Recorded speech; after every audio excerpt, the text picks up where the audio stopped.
ورد لب ہے نبی نبی، میرا دل مقام حبیب ہے، مقام حبیب ہے۔ بسم اللہ الرحمن الرحیم۔ ایک بہن نے کویسچن کیا تھا کہ جسے اولیاء عظام کو یا صحابہ کو مدد کے لیے پکارنا، یا علی مدد کہہ دیا، یا غوث الاعظم المدد کہہ دیا، یا رسول اللہ المدد کہہ دیا، تو اس کی کیا شرعی حیثیت ہے؟ کیا یہ درست ہے یا نہیں ہے؟ دیکھیں، مدد طلب کرنے کو استمداد کہتے ہیں۔ سب سے پہلی بات تو یاد رکھیں کہ استمداد فقط اللہ تبارک و تعالیٰ سے ہی اولا ہے۔ اولا اور افضل یہ ہے کہ اللہ سے استمداد کی جائے۔ اللہ تعالیٰ قادر مطلق ہے، وہ کسی کا محتاج نہیں ہے، وہ بالکل اپنے ہر بندے کی بات کو سننے پہ قدرت رکھتا ہے۔ سب سے افضل اور اولا یہی ہے کہ اس سلسلے میں اپنے رب کریم کی طرف رجوع کیا جائے۔ لیکن جب ہم صحابہ کرام علیہم رضوان کی حیات طیبہ دیکھتے ہیں، قرآنی واقعات کو دیکھتے ہیں، تو یہ نظر آتا ہے کہ اللہ تبارک و تعالیٰ کے عام بندوں نے اس کے خاص بندوں کی طرف رجوع کیا اور اپنی پریشانیوں میں، اپنی حاجات میں اللہ تعالیٰ کی بارگاہ سے انعامات حاصل کرنے کے لیے انہیں وسیلہ بنایا ہے۔ جیسے اگر آپ الفرقان پروگرام دیکھیں، یہ بہت ہی بہترین پروگرام تھا، میں کہتا ہوں عقائد کے سلسلے میں، اس لیے نہیں کہ میں نے بیان کیا، بلکہ اس لیے کہ غلط فہمیوں کے ازالے کے لیے اور معلومات میں اضافے اور عقائد کی تصحیح کے لیے اس میں بہت مواد تھا۔ تو ہمارے نبی کریم صلی اللہ علیہ وسلم اور سب اس کو حدیثیں میں پڑھتے ہیں کہ سرکار کی بارگاہ میں صحابہ کرام آئے اور انہوں نے ہر طرح کی حاجت کا سوال کیا۔ جو ما تحت الاسباب تھے وہ بھی چیزیں مانگی، ما فوق الاسباب تھی وہ بھی چیزیں مانگی۔ ابو ہریرہ رضی اللہ تعالیٰ عنہ نے حافظے کی کمی کی شکایت کی۔ اب حافظہ کی کمی کو دور کر دینا یہ تحت الاسباب کہاں آتا ہے؟ اگر وہ سرکار معجون دیتے، کوئی اور چیزیں بادام پستے وغیرہ کھلاتے تو کوئی بات بھی تھی کہ یہ اسباب کے تحت آیا، لیکن سرکار نے تو چادر بچھائی، جو اللہ نے چاہا پڑھا اور فرمایا ابو ہریرہ سمیٹ لو۔ سمیٹا تو حافظے کی قوت تیز ہو گئی، اور فرماتے اتنی بہترین میری حافظے کی قوت ہو گئی کہ پھر مرتے دم تک کوئی چیز نہیں بھولا۔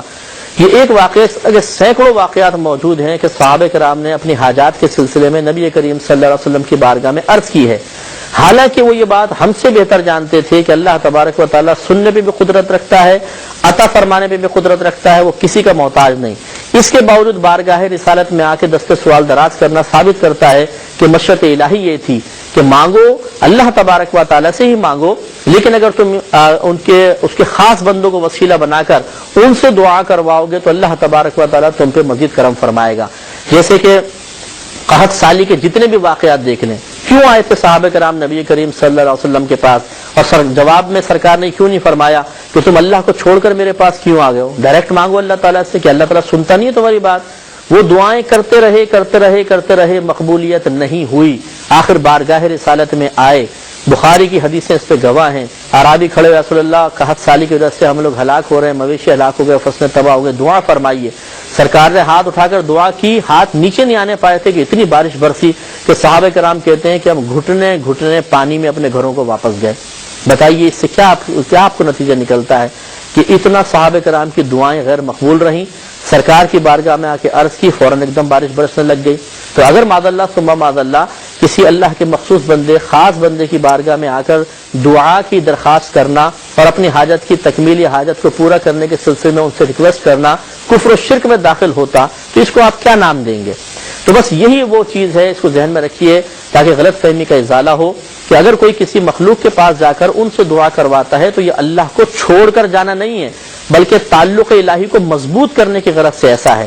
اور یہ میں اس کو بہت بڑی خیانت تصور کروں گا کہ اس قسم کے معاملے میں اس اللہ کے نیک بندے اور اللہ تعالیٰ کو مقابل کھڑا کر دینا۔ تم اللہ کو چھوڑ کے ادھر جا رہے ہو، کیوں آپ نے مقابل لے کر آئے؟ اللہ کو چھوڑ کے کون جا رہا ہے؟ معاذ اللہ ثم معاذ اللہ۔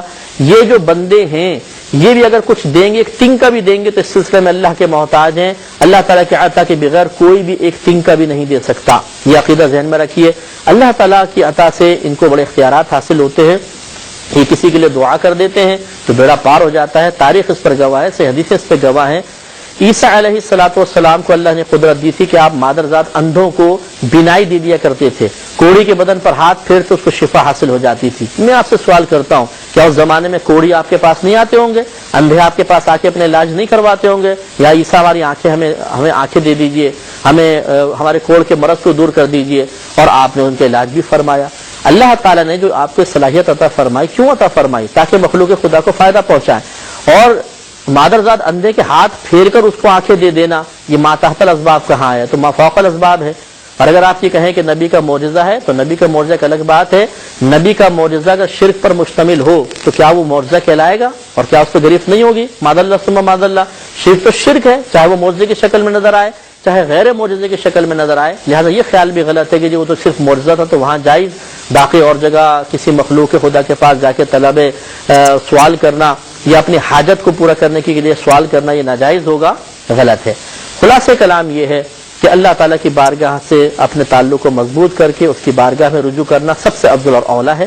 لیکن اگر کوئی اس عقیدے کے ساتھ کسی مخلوق کی طرف متوجہ ہوتا ہے کہ دے گا اللہ تبارک و تعالی ہی، لیکن ان کی دعا میری تکمیل حاجت کا وسیلہ اور ذریعہ بن جائے گی، اس وجہ سے متوجہ ہوتا ہے، تو اس میں کوئی شرک کا تصور نہیں. اگر کوئی اس میں بھی شرک کا تصور رکھے تو کوئی نبی، کوئی ولی، کوئی صحابی اس شرک کے فتوے سے نہیں بچ سکتا ہے.